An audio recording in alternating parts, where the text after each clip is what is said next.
Well, Scott and Greg, this looks like it's going to be a great day. I am forecasting a severe fun warning. So if you don't want to have a good time, you need to leave the program now because we've got all kinds of wonderful guests lined up who are going to be speaking and telling great stories and hopefully helping you negotiate those senior years. We're trying to do the same. Uh, Scott, I'm thinking back to when we used to work together every night.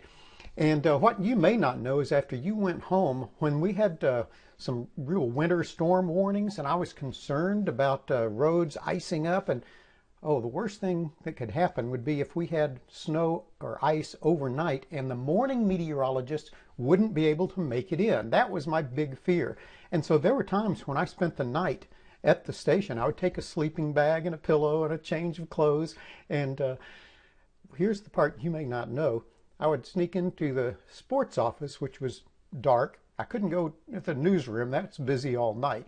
But in sports, it was quiet after midnight, and I could lay down. I used to lie down under your desk, Scott, and get a good night's snooze there, just to make sure I was ready if they needed me in the morning. But generally, the morning meteorologist was able to make it in without any issues.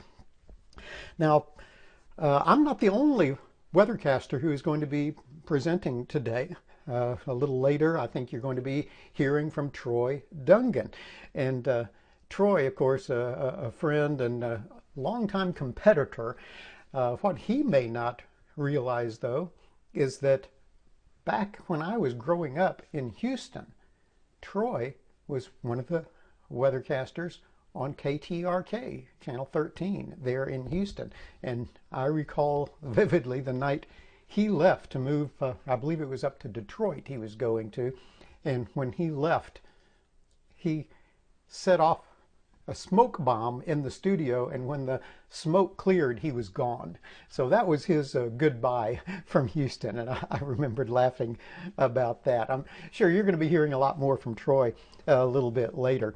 Now, most people who have done the weather, who have been in the weather business at any time, have a beginnings, an origin story about how they got into the business, what made us interested in the weather in the first place. Well, there are a number of things that led to that for me. Number one, my father was a geologist, so he was an earth scientist. And I was always fascinated. We would go on trips when we would take a vacation, and we'd pass a road cut, and he'd stop and pull over, and we'd all run out and look for fossils and shells and minerals on the side of the road where it had cut into the sediment on the side. And that was always fun. So I really learned from an early age that I enjoyed studying the earth, but not necessarily just the dirt and rocks and minerals. I was also interested in what was happening upstairs. Another thing that I really loved was just maps. My father had a bunch of them, and we had a big National Geographic atlas in our house, and I could sit there and travel the world, sitting in a chair in our living room and paging over one after another and looking at all of these exotic locations all around the world, hoping maybe someday I'll get to go to some of those places myself. So I had this great love of maps, a love of science. And then when I was about 9 years old in Houston, Hurricane Carla hit. Came in down south of Freeport, actually, but we had a big impact right there in the Houston area as well. We were in a rental house at that time before we had our full-time house built. It was in the process of being built. So our first year in Houston, we were in a rental. And I watched as, fences came down, trees came down, shingles blew off the roofs. We didn't have major structural damage that far inland. We were in southwest Houston.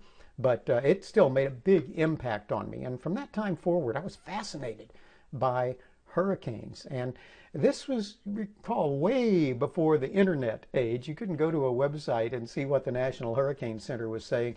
The only way I could get updates on storms was to listen to the radio, because every 3 hours they would give the coordinates of a storm, the latitude, the longitude, the pressure, the wind, what direction it was moving. And I would, since I like maps so much, plot those on a hurricane map in the Gulf of Mexico and watch as a storm was moving across and see if it would affect us. And so that just really led to my enjoyment of studying the weather. And eventually I set up a weather station in our backyard, and I would go out before school, after school when I got home, and then again before bedtime, and had a notebook where I would jot down the weather each day. And really, by the time I was in junior high, I was pretty convinced I wanted to be a meteorologist. Went to Texas A&M and graduated 4 years later. Had one semester of graduate school, and in between graduation and graduate school, I got to go to the Juneau Icefield Research Program up in Alaska.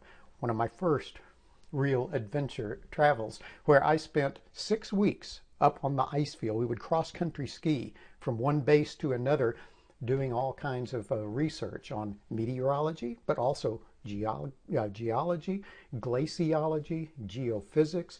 It was just a fascinating summer, one of the best times of my life. I'll never forget that. But then I came back from that summer. I was sitting in a classroom again in graduate school. And at that point, I have to say, I was really tired of sitting in classrooms. I enjoyed school. I did well at it. But after that experience in the field, I was ready to get on with my life. I had a full fellowship for my master's program. But about halfway through that first semester, I got a phone call from a gentleman named Harold Taft. Now, I grew up in Houston. I had no idea who Harold Taft was. I learned real quick, though. But Harold called and invited me to come up to interview for a television job. Now, first off, you have to understand, I was extraordinarily shy. I hated getting up and speaking in front of people. It just made me nervous.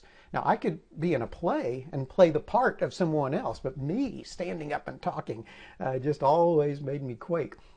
And so my senior year in college, one of the courses was public speaking. And I petitioned my counselor, can I take another semester of Russian instead of speech? And he said, no, if you want to graduate, you've got to take this. And so, big gulp, and I took the class and I made an A. I found out if I knew what I was talking about, if I was prepared, I could do it. It was just the uncertainty that scared me about getting up and speaking. But if I knew my subject, I could do it. So when Harold called, I said, all right, this is not the way I had my career planned. I was thinking of research, maybe going to Antarctica, studying climate. But this call came up and I said, what the heck? It'll be good experience interviewing for a job anyway. So I got in my old beat up 68 Falcon and drove up Highway 6 from College Station towards Waco on the way into the TV station in Fort Worth.